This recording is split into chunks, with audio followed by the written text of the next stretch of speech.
Et si Spielberg savait quelque chose que vous ne savez pas? To really believe that we're not the only intelligent civilization in the universe.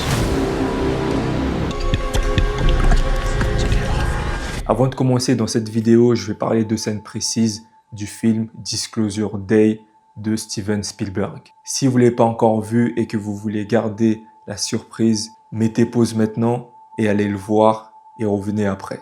Pour les autres, on y va. Let's go. Disclosure Day. Moi, je ne suis pas trop dans les critiques classiques. Je vais plutôt parler sur ce que le film m'a fait interroger, sur les grandes questions et sur ce que moi j'ai pu comprendre et la vision que j'ai pu capter à travers ce film. Et c'est ça que je vais partager avec vous. Début 2026, l'ancien président des États-Unis, Barack Obama, déclare publiquement qu'il croit à l'existence de vie extraterrestre. Are aliens real? They're real, but I haven't seen them, and they're not being kept in what is it? Area 51. Area 51. There's no underground facility, unless there's this enormous conspiracy, and they hid it from the president of the United States. Trump réagit immédiatement en disant que Barack Obama n'avait pas le droit de révéler ce genre d'informations classifiées. Barack Obama said that aliens are real. Have you seen any evidence of non-human visitors to Earth? Well, he gave classified information. He's not supposed to be doing that. You know? So aliens are real. Well, I don't know if they're real or not. I can tell you he gave classified information. He's not supposed to be doing that. What was He made classified? a big mistake. He took it out of classified information. Barack Obama dément et derrière tout ça, le gouvernement américain sort pour la première fois dans l'histoire un ensemble de vidéos et de documents déclassifiés sur des phénomènes non identifiés. Des membres du gouvernement qui ont travaillé des années dans le renseignement déclarent publiquement que des choses sont cachées au peuple. Et là, 10 juin 2026, le jour de mon anniversaire, Spielberg sort ce film et je pense pas que ce soit un hasard.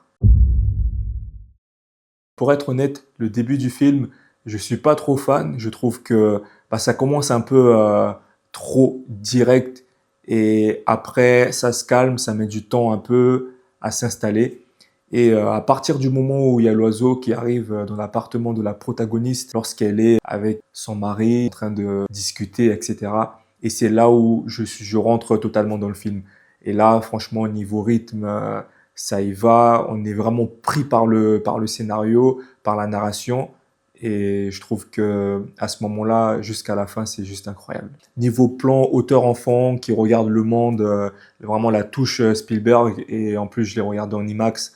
Incroyable sonorité, étalonnage. Non, franchement, il n'y a rien à dire. Ce qui m'a frappé le plus dans ce film, c'est la dimension spirituelle.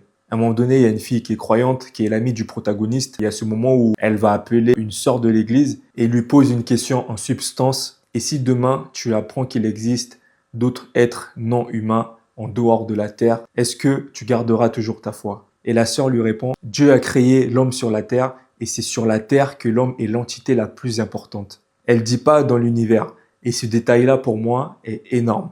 Parce que les livres religieux, je vais plus parler de la Bible, ont tellement été traduits que les mots d'origine ont changé avec l'évolution des langues. Ce qui peut aussi vouloir dire que si un jour cette réalité est révélée, on sera peut-être en quête de retrouver la vérité originelle. Il y a par exemple le livre d'Enoch qui n'a pas été intégré dans la Bible lorsque le Vatican a constitué le canon officiel. Par contre, elle est présente dans la Bible éthiopienne. C'est un sujet complexe, mais qui mérite qu'on se pose la question.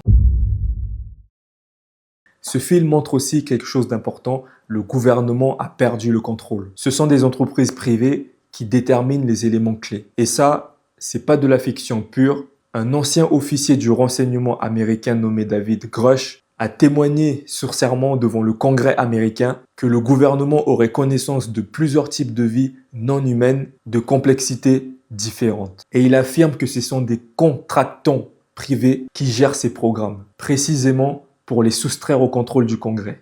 To human and signals intelligence information concerning foreign adversary, UAP crash retrieval, exploitation and study efforts, adversary views on U.S. legacy program reverse engineering efforts, and U.S. held audiovisual information related to crash retrieval matters, such as the recovered vehicles and the associated biological material.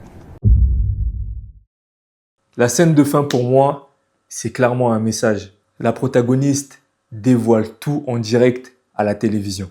On voit des images cachées par des entreprises privées, des non-humains maltraités par des humains. Et à la fin, ils vont ramener un être non-humain dans un gros coffre sur le plateau. Mais en backstage, avec beaucoup de compassion envers nous, elle le regarde, elle retourne sur le plateau, une lumière blanche frappe son visage et là, elle s'apprête à parler, elle dit juste « écoutez ». Pas fuyez, pas combattez, elle dit juste « écoutez ». Pour moi, à la fin, c'est le message le plus fort du film. Après, je me dis, est-ce que ce film est une préparation à une grande déclaration qui arrive? Je sais pas, mais le timing est troublant. Ce que je sais, c'est que ce film, soit tu vas l'adorer parce que le sujet t'intéresse déjà et tu es informé, et là, ça va renforcer encore plus ta réflexion, soit tu ne crois pas du tout et tu vas pas vraiment accrocher. Et c'est ça aussi le cinéma, il faut les deux avis. Pour moi, pour le moment, c'est le meilleur film que j'ai vu en 2026. Dites-moi en commentaire qu'est-ce que vous avez pensé du film et aussi est-ce que vous croyez à la vie non humaine. Et aussi, je vais prendre le temps de remercier toutes les personnes qui se sont abonnées récemment et grâce au travail que nous avons fourni avec les acteurs et les actrices qui ont participé à ce court-métrage J'aurais pu, qui est disponible sur ma chaîne YouTube.